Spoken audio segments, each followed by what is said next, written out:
At Harrison County schools, success has become the standard for their archery teams. The middle school here has won 3 straight state NASP titles. We won 3 high school girls state championships in a row, and this past year we won the boys too, so we had a sweep. But head coach Jeff Fryman says it's not all a competition. You get kids that's never been in sports, period.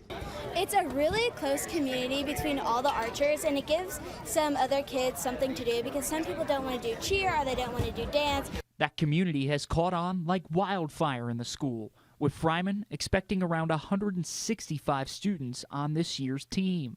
But new plans at the federal level may douse those flames. I just don't think they're thinking this through, but I think that this is one of those things that may backfire on them as it spreads throughout the country. The U.S. Department of Education is set to withhold money for schools with a program like these thoroughbreds have. I just think it would be a shame to lose something so special that could alter a kid's life. And Fryman says some students further their education this way. There are so many scholarships involved, and it doesn't seem like it would be a very big sport, but it's huge.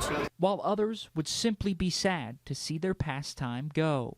So he feels that stepping in to stop the move is just common sense. This program is not going to hurt anybody.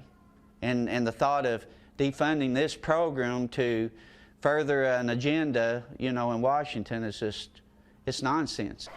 In Harrison County, Jeremy Thomas, WKYT.